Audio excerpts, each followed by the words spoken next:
जय श्री कृष्णा। आज गुरुवार के दिन आइए सुनते हैं भगवान विष्णु की यह कहानी। शिव और विष्णु के बारे में पौराणिक कथाएं दिलचस्प हैं। जब शिव का घर विष्णु ने ले लिया, जब विष्णु ने शिव को मुश्किल से बचाया और अंत में विष्णु की शिव भक्ति। क्या आप बद्रीनाथ की कहानी जानते हैं? यह वो जगह है जहाँ शिव और पार्वती रहते थे। यह उनका घर था। एक दिन नारायण यानी विष्णु के पास नारद गए और बोले, आप मानवता के लिए एक खराब मिसाल हैं। आप हर समय शीशनाग के ऊपर लेटे रहते हैं। आपकी पत्नी लक्ष्मी हमेशा आपकी सेवा में लगी रहती हैं और आपको लाड़ प्यार करती हैं। इस ग्रह के अन्य प्राणियों के लिए आप अच्छी मिसाल नहीं बन पा रहे हैं। आपको सृष्टि के सभी जीवों के लिए कुछ अर्थपूर्ण कार्य करना चाहिए। इस आलोचना से बचने और साथ ही अपने उत्थान के लिए भगवान को भी ऐसा करना पड़ता है। विष्णु तप और साधना करने के लिए सही स्थान की तलाश में नीचे हिमालय तक आए। वहां उन्होंने मिला बद्रीनाथ के एक छोटा सा घर देखा, जहां सब कुछ वैसा ही था जैसा उन्होंने सोचा था। साधना के लिए सबसे आदर्श जगह लगी उन्हें यह। वह उस घर के अंदर गए। घुसते ही उन्हें पता चल गया कि यह तो शिव का निवास है और वह तो बड़े खतरनाक व्यक्ति हैं। अगर उन्हें गुस्सा आ गया तो वह आपका ही नहीं, खुद का भी गला काट सकते हैं। ऐसे में नारायण ने खुद को एक छोटे से बच्चे के रूप में बदल लिया और घर के सामने बैठ गए। उस वक्त शिव और पार्वती बाहर कहीं टहलने गए थे। जब वे घर वापस लौटे तो उन्होंने देखा कि एक छोटा सा बच्चा जोर जोर से रो रहा है। पार्वती को दया आ गई। उन्होंने बच्चे को उठाने की कोशिश की। शिव ने पार्वती को रोकते हुए कहा, इस बच्चे को मत छूना। पार्वती ने कहा, कितने क्रूर हैं आप, कैसी नासमझी की बात कर रहे हैं। मैं तो इस बच्चे को उठाने जा रही हूँ, देखिए तो कैसे रो रहा है। शिव बोले, जो तुम देख रही हो उस पर भरोसा मत करो। मैं कह रहा हूँ इस बच्चे को मत उठाओ। बच्चे के लिए पार्वती की स्त्री सुलभ मनोभावना ने उन्हें शिव की बातों को नहीं मानने दिया। उन्होंने कहा, आप कुछ भी कहें, मुझे कोई फर्क नहीं पड़ता। मेरे अंदर की माँ बच्चे को इस तरह रोते नहीं देख सकती। मैं तो इस बच्चे को जरूर उठाऊंगी।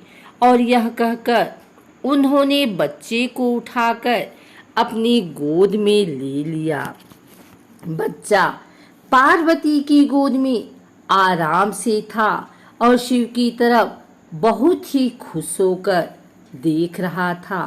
शिव इसका नतीजा जानते थे, लेकिन करें तो क्या करें। इसलिए उन्होंने कहा, ठीक है चलो देखते हैं क्या होता है। पार्वती ने बच्चे को खिला पिलाकर चुप किया और वहीं घर पर छोड़कर खुद शिव के साथ गर्म पानी से स्नान के लिए बाहर चली गई। वहां पर गर्म पानी के कुंड हैं। उसी कुंड पर स्नान के लिए शिव पार्वती चले गए। लौटकर आए तो देखा कि घर अंदर से बंद था। शिव तो जानते ही थे कि अब खेल शुरू हो गया है। पार्वती हैरान थी कि आखिर दरवाजा किसने बंद किया। शिव बोले, मैंने कहा था न, इस बच्चे को मत उठाना। तुम बच्चे को घर के अंदर ले आई और अब उसने अंदर से दरवाजा बंद कर लिया है। पार्वती ने कहा, अब हम क्या करें? शिव के पास दो विकल्प थे।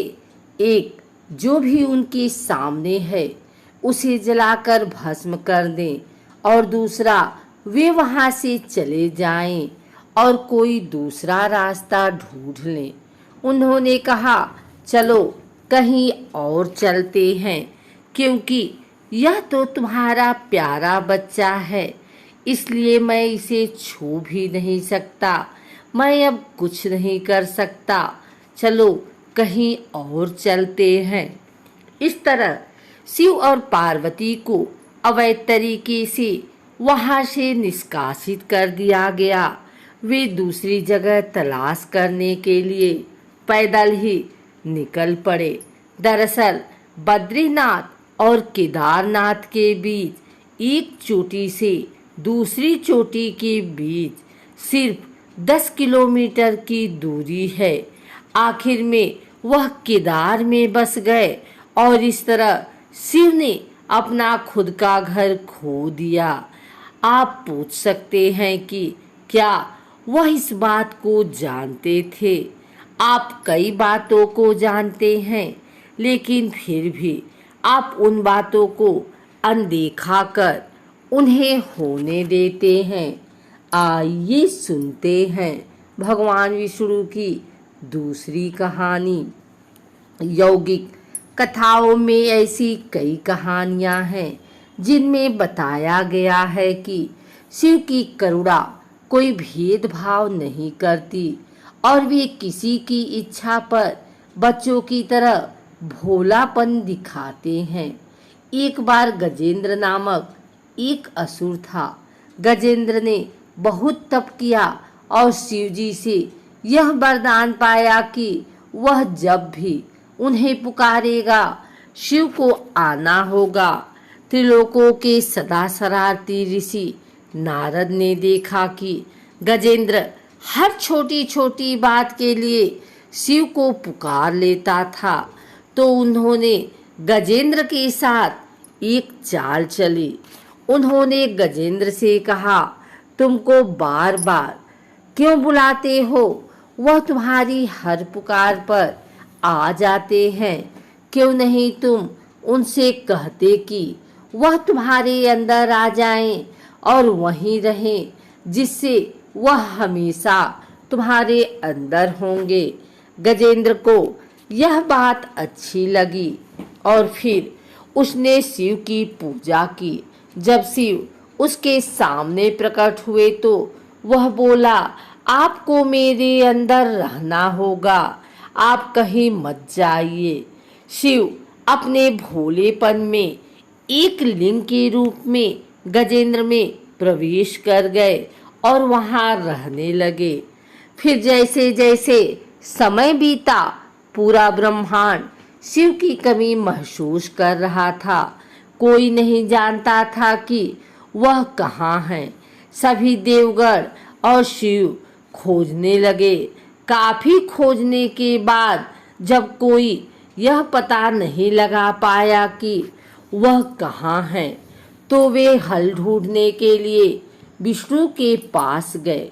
विष्णु ने स्थिति देखी और कहा, वह गजेंद्र के अंदर हैं। फिर देवों ने उनसे पूछा कि वे शिव को गजेंद्र के अंदर से कैसे निकाल सकते हैं, क्योंकि गजेंद्र शिव को अपने अंदर रखकर अमर हो गया था। हमेशा की तरह विष्णु सही चाल लेकर आए। देवगण शिव भक्तों का रूप धरकर गजेंद्र के राज्य में आए और बहुत भक्ति के साथ शिव का स्तुति गान करने लगे। शिव का महान भक्त होने के कारण गजेंद्र ने इन लोगों को अपने दरबार में आकर गाने और नाचने का न्योता दिया।